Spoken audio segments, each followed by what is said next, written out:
Okay, a new video log. This is not going to be about the any of the days that we have spent so far. This is going to be, we're like more than halfway through, or like about halfway through the journey so far, and I've already spent extra 3 days in Reykjavik. So I'm closing in on 10 days in Iceland, and I thought it might be interesting to just record a video about my impression of Iceland so far, how it has been, and decided to do this video because I think I have interesting points and interesting thoughts about it. So, as you probably already know, and I've already mentioned it in many other videos, that it has been on number one on my places to see list, like since ever.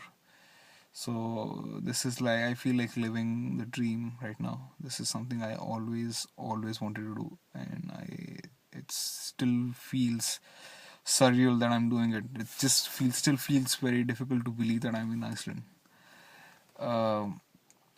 And so yeah, so far my experience, I mean, this country is very fascinating. um, as I mentioned before, the population is so low. It's like 200,000 to 300,000 people, and I cannot understand how they manage to run all these industries with so few people.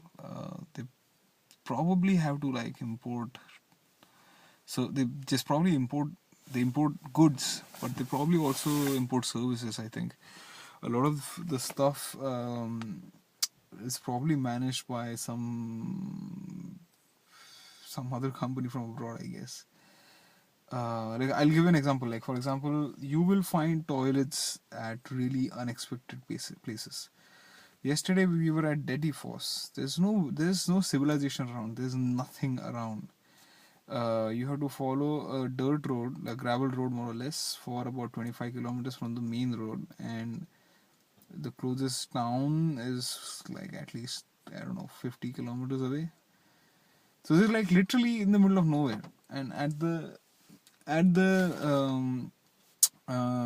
foss, at the waterfall, there is a toilet, fully functional, really clean, with water and stuff like flush works, everything great. I just don't understand how they managed to build this kind of infrastructure. As in, like, what happens when you flush? Like, where is it going? Did they? How did? What? I mean, it's insane. So those are the things. Those are the kind of things that have surprised me a lot. Another thing is the water here smells funny. It it smells a bit like sulfur and ammonia, something in the middle, because this is the kind of place, and it's perfectly safe to drink.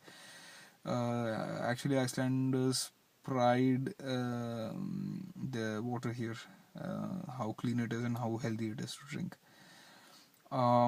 First couple of days were funny because I filled the water, because this is Scandinavia, so the water has to be drinkable. I just assumed it, because so I filled it from the wash basin and took it out. So when I went around Reykjavik, I drank it once in a while. This was during the walking tour, so I was thirsty, quite like walking around, and I wanted to drink, and the water smelled funny, it tasted funny. I didn't know if this was a good idea. So when I went back to the hostel, I asked the guy, and he's like, "No, this is how it smells like. This is how it tastes like. It's completely normal, and it's completely safe, and it's great water. It's Go for it. And this applies to anywhere in Iceland," he said. Any water you can use, you can drink. So just feel free. So water has not been a problem at all at any of the journeys. I have 2 liters of water always with me, as some of you already know. And Alan just has like half a liter bottle, but 2.5 liters is always enough for us during the journey, because at every petrol station or any place we stop, there's we can fill water. So it hasn't been a problem so far. So that also fascinates me. And I mean, it's actually not fascinating because given the amount of water we have seen on the land, it's not. I mean, all the streams are glacier water streams, so it's perfectly safe to drink from. Not everywhere. Not you should be probably be a little conscious with the water around geothermal areas. But other than that, it's completely safe. Yeah, yeah. Let's talk about the people. Icelanders so far have come across as very friendly people, very polite. There have been a couple of people who have not been exactly friendly, but yeah, there's always exceptions. But overall, the people have been really nice, very good with English, and communication has never been a problem. Also, they like that people from Chile, people from India, and like visit them because they think it's too far disconnect. They're too disconnected from the rest of the world, so they like it when actually people from far away countries visit them, and it shows. So yeah, and they're really friendly and helpful. They're really helpful. I have not met many. My personal experience has only been with two or three people. With for a decent amount of time, we spoke and interacted. One of them was the guide for the city tour, and one other was this girl from couchsurfing. Um, and yeah, both great people. And also, you probably know that they're really big people. They're really tall. It's not uncommon to see someone 6.5 feet tall and yeah, like really strongly built. Applies to women as well. They also look really strong and big women. Yeah, it's. I mean, my frames of references are Indians and Germans. Germans are way taller than Indians already, and Icelanders are probably way taller than Germans. So yeah, pretty chilled out people. Another interesting. Today we went to the lagoon, and yeah, people are very not at all shy about their bodies. So yeah, the guys changing room, everyone's naked, literally. Me and Alan were the only ones who were a bit shy, and yeah, so we always had towels around our stuff. Yeah, and what else? Food, food. The only food that we had so far, I had, which was Iceland. No, hold on. We had plenty of fires. I had an Icelandic feast for 60 euros in a place called Sushi Samba. It wasn't sushi, it was Icelandic feast. It was 6 course menu, and we were eating only Icelandic stuff. It was, I would rate it as one of the best meals I have ever had. That great. I do not regret spending that amount of money on it. It was that good. The courses were very interesting. It starts with a shot, schnapp, Icelandic schnapp. It starts with it. The second course was whale, puffin. I think it was puffin. I'm not very sure. I have to look it up on the website because they have the menu there. Because it was a noisy place and I couldn't understand what she was explaining. I heard puffin. I thought, I'm not sure. Reindeer, amazingly delicious reindeer. Oh, man. And Icelandic lamb. I couldn't believe how good it tasted. I kept saying throughout the entire meal, especially for the lamb, I kept saying, "How can anything taste this good?" I kept on saying this. It was a phenomenal experience. It was incredible.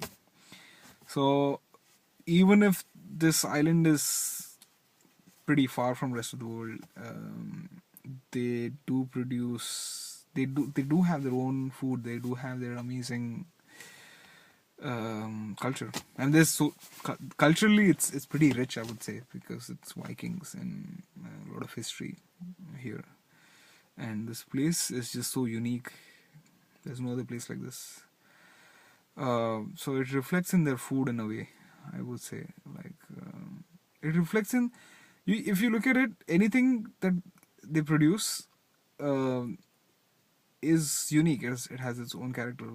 Sigur Rós, for example, the music they produce, it's completely, there's nothing like them, and they're so good.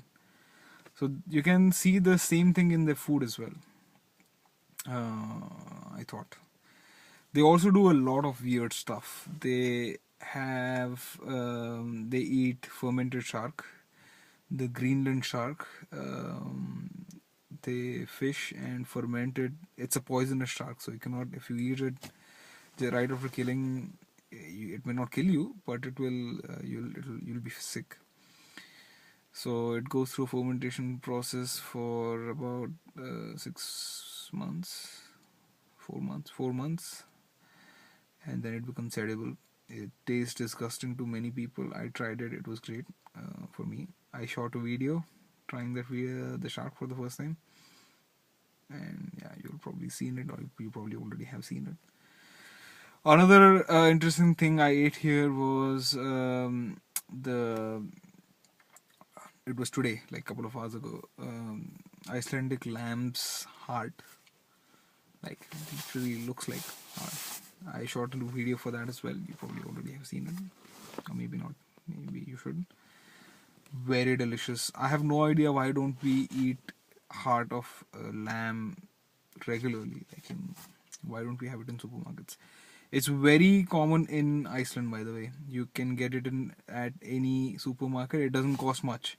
It costs like 1,000 krona for, I think it was like 5 or 6 pieces of hearts. So that makes it like €6 for 5 or 6. So it's like €1 for a heart. It's probably one of the cheapest things you can buy in Iceland, given how expensive this country is. So yeah, there has been really. There's also a delicacy which I haven't tried yet, which is the head of the goat, the fermented head of a goat. It looks really disgusting because it's literally beheaded goat's head in a package, and it's rotten, literally. Yeah, it's fermented, but whatever. I mean, and you're supposed to like bite into it. Yes, it's disgusting. But I'm still willing to try it. I might as well like. I mean, I might like it. There's a lot of weird stuff that I've liked, so maybe I would like it. But I haven't tried it yet. Maybe when I go back to Reykjavik, we'll see how that. We'll see.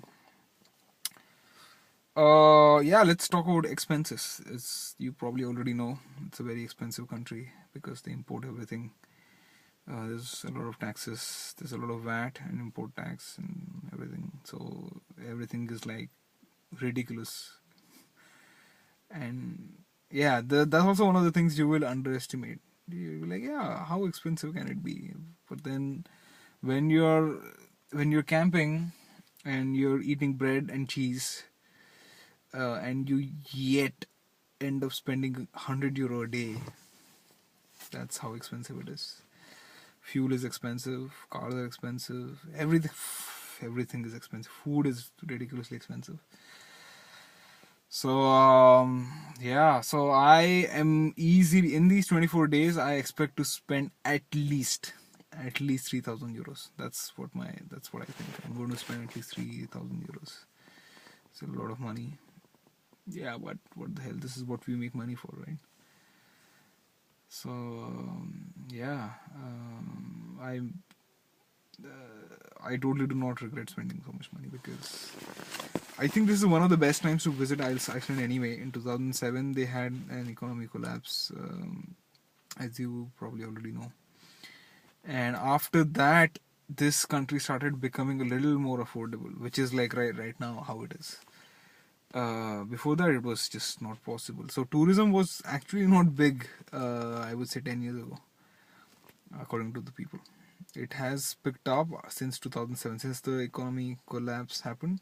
Um, but tourism is also being used to rebuild their economy. So yeah, it's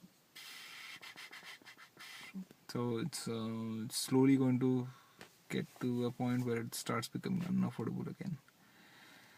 So yeah, come to Iceland as soon as possible because it's an amazing country so far.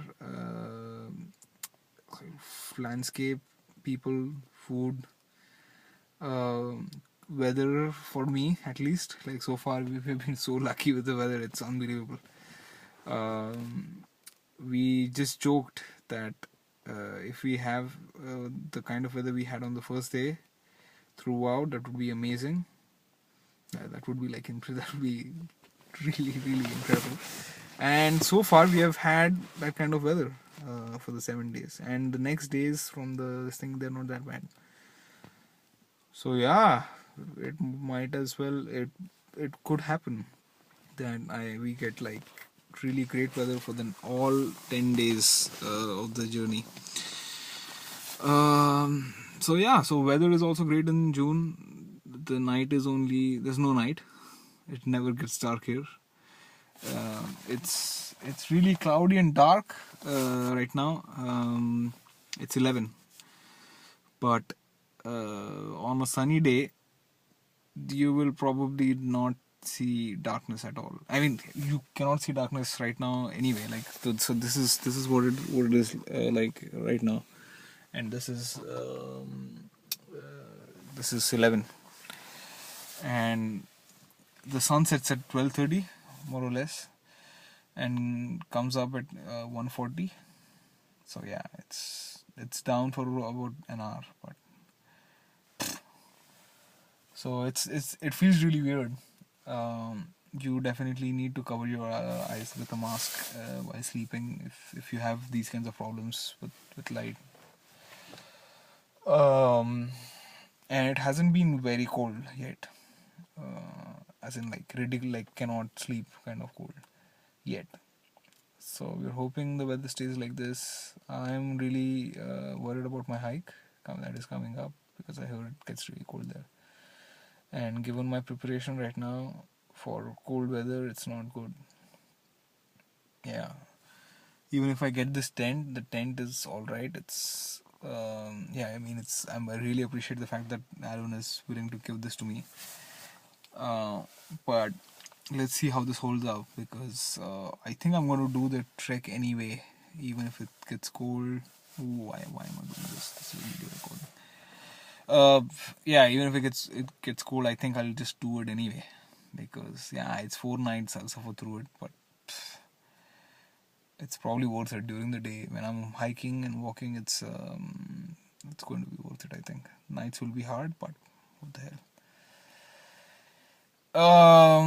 Yeah, and on the last 2 days, I'll probably shop the Icelandic sweaters. They have a very unique name. I forgot, but I'll get one at least for me. Unfortunately, I cannot afford it for many people right now. So when I become a millionaire, I'll be able to afford 3 probably.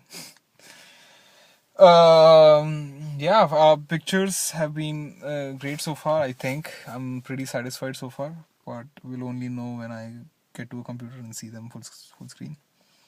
Battery has been surprisingly very good with the camera, so I'm confident that if I have 3 charged batteries, I should be able to easily get through the hike. Right now, I only charged 1 battery, so this is my second battery, and it's still running as we're into 7 day. So yeah, there's plenty of backup. But yeah, coming back to what this video is about, Iceland. It has been really, really, really amazing.